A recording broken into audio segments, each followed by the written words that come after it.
Salut les amoureux et amoureuses de foot, on commence ce flash info avec la décision de Jude Bellingham pourrait-elle avoir un impact sur la poursuite de Frenkie de Jong de Manchester United? Selon le journal The Independent, Manchester United est toujours en contact avec Barcelone pour ressusciter un accord pour Frenkie de Jong, mais cela dépend de Jude Bellingham.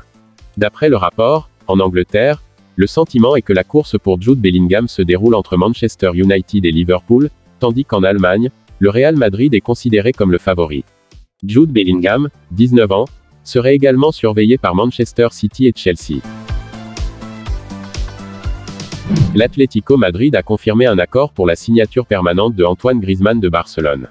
Antoine Griezmann, qui a été vendu au Barcelone par Atlético Madrid pour 122 millions d'euros il y a 3 ans, est retourné dans la capitale espagnole en prêt après avoir eu du mal à s'installer en Catalogne. L'accord porte sur un montant prévu de 24 millions d'euros, Barcelone cherchant désespérément à vendre l'un de ses joueurs les mieux payés dans le but d'équilibrer ses comptes. Antoine Griezmann signera un contrat avec l'Atlético jusqu'en 2026. Cristiano Ronaldo une cible de janvier pour l'Inter Miami de Beckham. Selon le journal Sun on Sunday, l'Inter Miami de David Beckham prépare un coup de fenêtre sensationnel en janvier pour Cristiano Ronaldo. Un objectif de transfert qui a été proposé par Manchester United. Cristiano Ronaldo quittera probablement Manchester United en janvier cet été si un club qui joue à la Ligue des Champions lui est favorable. Bruno Guimaraes dit que le Real Madrid est la meilleure équipe du monde, et c'est agréable d'être lié à eux. Mais l'international brésilien insiste sur le fait que ce ne sont que des spéculations et qu'il veut être une légende de Newcastle. Après avoir marqué 2 fois lors de la raclée 5-1 de Brentford samedi, Bruno Guimaraes a déclaré « Je n'ai jamais douté du projet à Newcastle, j'y crois. J'ai toujours voulu jouer en première ligue et j'en profite maintenant. Le sol m'aime et je les aime. Je veux continuer. Je veux être une légende ici. Le Real Madrid est la meilleure équipe du monde. C'est bien, mais ce n'est qu'une conversation, ce n'est rien. » Le milieu de terrain de Brighton, Enoch Mwepu, a été contraint de mettre fin à sa carrière de joueur suite au diagnostic d'une maladie cardiaque héréditaire.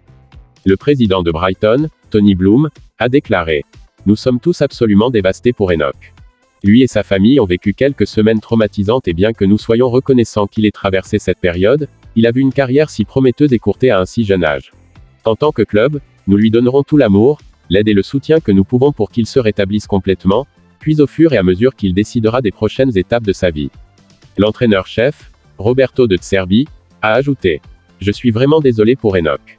Avant d'arriver, j'ai regardé toute l'équipe, et c'était un joueur avec qui j'étais tellement excité et impatient de travailler. Nous ferons tout notre possible pour l'aider. » Liverpool pourrait-il mettre fin à la poursuite de Lozano de Manchester United? Selon le journal The Daily Express, Manchester United pourrait voir ses chances de signer l'ailier de Napoli Irving Lozano, anéanti si Liverpool déménageait pour Jeremy Doku. Manchester United aimerait Lozano, qui pourrait être sur le point de quitter le club de Serie A, mais Napoli avait aligné Jeremy Doku comme remplaçant potentiel. S'il devait déménager à Liverpool, cela nuirait aux chances de Manchester United de signer Lozano, qui intéresse également Everton.